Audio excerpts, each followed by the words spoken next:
Hey guys, it's TheFrXion here, Tiger Tank 12, however you want to call me, I don't really care, and welcome back to World of Tanks. Today, we're going to be reviewing another premium tank. As you guys know, this is going to be my big project to review all the premium tanks that I have, and today I felt like reviewing the T25 Pilot #1. This is an American Tier 8 medium tank that used to be sold, or that was first introduced as a marathon vehicle 4 years or 5 years ago. And you can see the resemblance to other American Tier 8 medium tanks very, very clearly if you just look at this vehicle. Basically, the history on this vehicle is that they built 40 vehicles of them, 2 prototypes, and then they decided to build 40 tanks. And it is based on the T23. Now, the T23 is something that only OGs will remember, and that is exactly this vehicle. I don't know exactly anymore. I used to play this tank, but I'm not sure if it used to be a Tier 7 or a Tier 8. I remember that the Pershing was a Tier 8, obviously, but I'm not sure if they replaced this vehicle with the T20 or if it was a Tier 8. But I think it was a Tier 7. I used to play it, and I used to be super proud of owning this tank because it looked like a Pershing, or it looked similar to a Pershing. The T23, well, is based on the T20, and everyone knows the T20. It's a Tier 7 American medium tank. It's pretty damn competitive, has a 90mm gun. It's a very good tank. So, the T25 Pilot #1. The question of this video, as always, is going to be, is this a worthy premium tank? Should you get it if there is an opportunity to buy this tank? Because I don't think you can just buy it in the store somewhere here. It doesn't look like it. And what can you expect? So what are the strengths and weaknesses of the T25 Pilot #1? So this tank, in my opinion, looks kind of okay. It doesn't look as cool as the Ripper pattern. The Ripper pattern, obviously, when this was released, like the style, everything just has everything going for it. And when the T25 Pilot was released, not really that amazing. But let's take a look at the stats. Let's talk about the characteristics, what makes this tank the tank it is, and what weaknesses does it have. So, as a lot of other American Tier 9s, Tier 8s, it has a 90mm gun, same as the Super Pershing, the Patent Korea, the Pershing, the T69. Everyone is running a 90mm gun at Tier 8, at least for the American medium tanks. And you have 192mm of penetration, which is pretty good. It's better than the standard Pershing. It's worse than the Super Pershing, and I think it's on par with the Patent Korea. 240 alpha damage is also the average for a 90mm gun. The rate of fire is pretty good, 8.42 rounds per second, and 7.12 second reload time to get the round out of your barrel and into the tank, and then get the next one into your barrel and into the other tank. So the rate of fire is actually decent. Now the gun traverse speed also, which is also the turret traverse speed, 49.28 degrees per second. That's pretty good. That's actually very good for a medium tank. That's almost close to a light tank. You can turn a turret really, really quickly. 10 degrees of gun depression is great. That's really, really good. 20 degrees of gun elevation. So this tank is going to be a great ridgeline warrior. And the question is just, is it going to be good enough with the armor? But that's just another question we're going to put into the back. Let's talk about the aim time first. So 1.66 seconds to get the circle fully aimed in. That's pretty good. Dispersion is, I think, on average 0.36. That's not the best, but I think you can work with it. With 0.33, with all the skills, with the equipment, I think you can work with it. It's not going to be the best long-range sniper, but it's also not going to be the worst one. It's not going to be a Soviet tank that has to hit, like, it doesn't make any sense.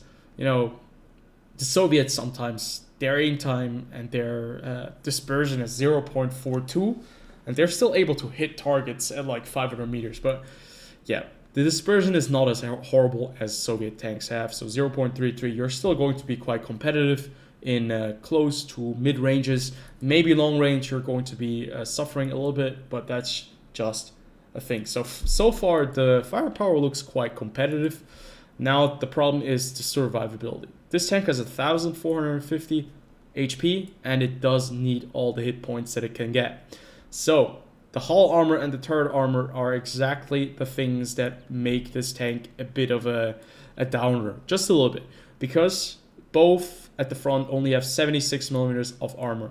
The Patent Korea, the Pershing, and the Super Pershing obviously have a lot more armor. So the Pershing has 107 millimeters of armor at the hull, 102, and 127 millimeters of turret armor. That is about 50 millimeters of additional armor at the turret. The gun mantlet, on the other hand, is quite good, but still the turret is very, very weak, and you can see that the cupolas up there and the sides, everything is really, really exposed. It's quite easy to hit this tank, especially if you're in close quarters and you're not going to be surviving a lot of shots. Keep that in mind, especially if you're going up against some high caliber guns, be it a premium medium tank that has, I don't know, the crazy DPM now with 300 something, 350 alpha, or be it a tank destroyer with very high alpha. You're not going to be withstanding a lot in this tank. So that's one of the major downsides of this vehicle. Still, the gun mantlet is not the worst, but keep an eye out. This vehicle needs to be played a bit more cautiously because it doesn't get you the same amount of bounces that you used to get on the M46 Patent Korea, for example. But it also, I mean, back in the days, this vehicle, also the turret, was extremely vulnerable, and it's still the same for this tank. It's even more, it's even more accurate for the T25 Pilot, number one. But one of the redeeming features with the firepower is also the mobility. This is the fastest Pershing by a mile, 55 kilometers per hour. The specific power to weight ratio of 14.08 tons, horsepower per ton, is not amazing, but to be fair, this vehicle has great ground stats. The soft stats, the hard stats, everything on the ground stats is really good. This vehicle is going to be able to be quite quick in scenarios where the M46 Patent Korea or the Pershing will just not be able to hold up. So the traverse speed is also on par with a light tank, 49.96 degrees per second. So this is quite a competitive little fighting machine if you do kind of play it a bit more cautiously because of the survivability that you don't have any armor. You don't have any armor. You're going up against tier 10 tanks, for example, and it's going to be quite difficult. Also, you don't have heat, you have APCR, and that is going to be a bit of a downside regarding or depending on which situation you're in. But yeah, 243 millimeters of pen, it's decent, it's not the best. It's kind of I would say it's kind of a medium tank or a premium tank that is balanced. It has 390 meters base view range, and its concealment is actually not too bad either. So this tank can be... this vehicle can be quite competitive if you play it in the right way. So, having talked about all of these characteristics, what does this tank bring to the battlefield if we are out there? So, let's figure that out, jump into a game, and let's talk about all of the characteristics, how they do in practice. So, we're gonna do this live action commentary gameplay style. We're just gonna be playing, not going to be doing a recording, and this is an ideal setup going up against tier 8 vehicles and tier 6 and 7s. This is where you want to find yourself in. This tank does see tier 9 tanks. That's basically the nature of this vehicle. Also sees tier 10s if you're super unlucky. I don't think it has preferential matchmaking, but it does have some strong suits, and that is certainly its mobility. You can already see that at this point, we've just started off, we're already reaching our top speed of 55 kilometers almost in the first few seconds of the game. There is a Aufklärungspanther. I didn't know that they brought these vehicles back. Must have been in the black market. I unfortunately missed that. That is a vehicle that I would have loved to pick up.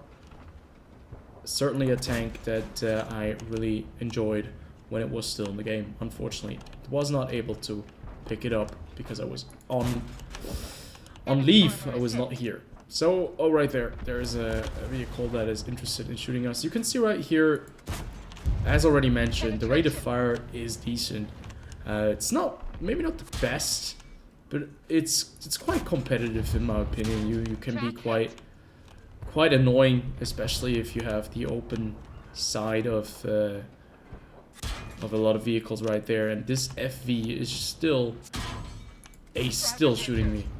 What is going on? Somebody must be spotting me, or he's just pre-firing the spot. He's just thinking that I'm going to be this dumb and staying in this one position, and he is absolutely right. And what you could see right there is just the armor does not hold up. This FV has a, I don't know, a 75mm gun with not a lot of pen, and he manages to annoy us quite a bit and take away about 500 HP from our tank, or 450. So that's quite a lot of HP loss in a very quick succession there. That's just something you have to get used to. If you get spotted in this vehicle, your armor is not going to be holding up at any kind of, or in any real scenario. You have to be really, really lucky to bounce something. And that's just how this tank works. And you have to be careful when you're trading, when you're playing this tank, because trading is going to be something that is going to be happening, and well, your rate of fire is maybe not that amazing that you can trade every single, or you can trade with a lot of vehicles. I mean, the FV right here is one of those tanks that just has a very similar rate of fire as we have. And also a very similar kind of armament. It's also, I think, almost a 90mm gun. I think a bit below it, but still. It has some armor though, so you have to be careful when what you're engaging, when you're going to be pushing, and you have to be a bit more passive. That's just something that you have to get used to when you're playing this tank.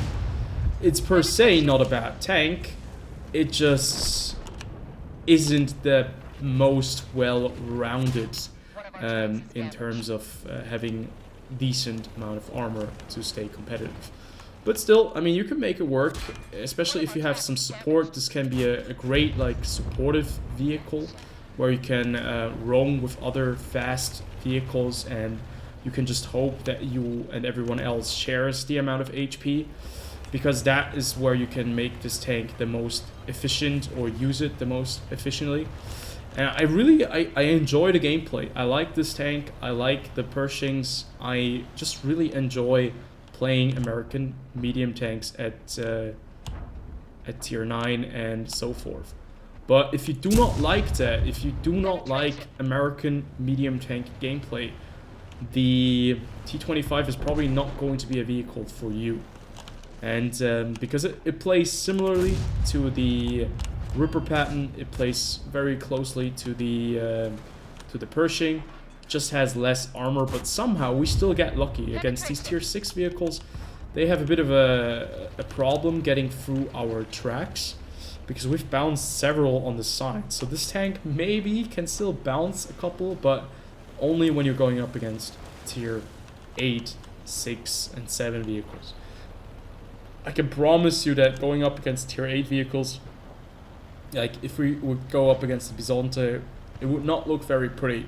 We would get completely annihilated by them very, very quickly, and let's hope that we can still get another shot of damage, and I think he's going to be taken out. Very nice, we managed to track the FV right there, and get some more damage into the Bisonte C45, and that's game. So the rate of fire could be a bit better. 7.1 seconds for a 90mm gun is maybe not the best, so I did over-exaggerate a little bit, but I think the DPM is still decent. It's not the worst, but it's also not ideal in my opinion. I would have loved to see more DPM, but you can make this tank work. You were able to see that right there. But what happens if we jump into a tier 9 experience? A tier 9, at least tier 9 and tier 10. You'll see, it's not going to be as nice. So I'm going to look for a tier 9 or tier 10 game, and then I'll report right back to you guys. So I actually wanted to show you guys a tier 9 gameplay, but after playing like 10 games, I only got into one single tier 9 game, and there were only 2 tier 9s on either side, so I decided against it because it was a rather boring game, and I think I can show everything that you need to know in this gameplay as well, because this gameplay is rather interesting. We're playing basically tier 8s and a couple tier 7s on the map Malinovka. You guys know this map is rather, well, it's one-sided. It's basically a huge open space in the middle. You spawn on the other side and you either travel up the hill or you decide to be really aggressive and push over the middle. That's something you can do with this tank because it's rather fast, as you can see. As already mentioned, the mobility is one of the main selling points of this vehicle, and the gun coupled with the mobility is actually making it quite a viable option in my opinion. The big downside though is the armor, and the armor is just something that we'll have to talk about, but we'll talk about it in just a second. In the previous game we've seen that the package can work really well. It can work in most of the scenarios, and I think it's what really makes this tank a bit special if you consider it in the American tier 8 medium tank universe. Because the tier 8 medium tank universe in World of Tanks for the American vehicles is not really fast. Speed is not something you associate with American medium tanks at tier 8. And you have the Ripper pattern, you have the Pershing, you have the Super Pershing, you have the TPL-1C, you have the T25. All of these vehicles aren't really fast. They're not really fast, and they're not really the ideal medium tanks when it comes to being aggressive, pushing something and moving into positions. They're more of the kind of the supporting role in my opinion. But still, the Pershing still had decent mobility, and the Ripper pattern as well. But with this vehicle, with the T25 Pilot, you just have this really great mobility, 55 kilometers per hour top speed, great stats on the soft terrain and the hard ground, and you also have no armor. That's something you have to get used to. You could see that the Panther M10 right there, I think he has about 130 millimeters or 120 millimeters of pen. Is just going to be able to go right through you. But luckily for us, the rate of fire, the gun, the handling isn't too bad in this vehicle, so you can still fight back. But now you just have to imagine going up against tier 9 vehicles and being out in the open somewhere, getting spotted. Well, you're not going to have a lot of fun when you're playing the T25 Pilot, because anything will go through your tank, especially those high caliber tank destroyer rounds. They will really mess you up and they will ruin your day. So basically, when you're playing the T25 Pilot, you have to keep that in mind. Your safety, your armor are just things that are your armor is basically non-existent. The only thing that you can count on a little bit is maybe your gun mantlet, but only on or for certain vehicle types and certain tiers. Artillery especially is going to be an issue, because artillery will know that you're a lightly armored medium tank, and you're also maybe not the smallest medium tank. If we take a look, you're quite compact, but you're still a good target for artillery. So that's something you have to keep in mind. If you want to be competitive with this vehicle, well, you have to be a bit more wary of your gameplay, your situational awareness, and maybe your decision making. Because being the one pushing headlong into action like you do with the Super Pershing is just not an option with the T25 Pilot. And that's not even a bad thing in my opinion. I think you can make it work with this vehicle if you have a bit of patience. But the thing is, obviously, if you want to have patience, well, you need to have the right game for that. So if you're in an engagement where you have to push, well, you just have to have the maximum amount of HP, or else you're going to have a bit of a bad time. You can see the last couple of shots were not as amazing, since the accuracy or the dispersion is maybe not the best. Also, the shell travel time takes a bit of time to get the shell to the designated target with only 853 meters per second. But still, you can make it work. You can still be quite an offensive vehicle. The only problem that I have with the T25 Pilot is that this is a premium tank. This is an example of a premium tank that shows you how premium tanks actually should be represented in World of Tanks, because premium tanks should not be better than the standard tanks, and they should be maybe a little bit worse. That is just not the case with a lot of the premium tanks. And the T25 Pilot is it's a balanced premium tank. It has great mobility, it has a good gun or a decent gun, decent rate of fire, and it has no armor, a major weak spot. The armor is a major problem with this tank. So in the end, you have to get used to that and you have to play the tank accordingly. But with the premium tanks nowadays that they release, like the Object 274, it has 300 alpha damage, it can do everything, it has great rate of fire, it has great DPM, it's mobile, it's fast, and that's just a bit problematic to me, because this is a tank that is really decent in my opinion, but if I have to tell you guys about getting the most bang for your buck, the T25 Pilot is probably not going to be my first choice. There I would much rather go for certain vehicles that do, fulfill all of the boxes and just are really good. For example, the T26 E5, the Patriot tank, the Defender, the Peugeot 46, all of these vehicles are really good, and they're really good at certain things. That's just not something you get with the T25 Pilot. But if you really like how American medium tanks at Tier 8 play, let's say the Pershing, you really enjoy the Pershing, you're not a fan of the Super Pershing because it's a bit too sluggish for you, you do not like the TPL1C because it's too big for you, and you want something that's a bit faster, this might just be a great option. 55 kilometers per hour top speed, decent gun, really it's a good all-rounder. The only thing that's lacking is the armor. The armor is really something you cannot work with. I think this could be a tank that can make some people happy that really enjoy the faster gameplay style, but where you have to be a bit more cautious.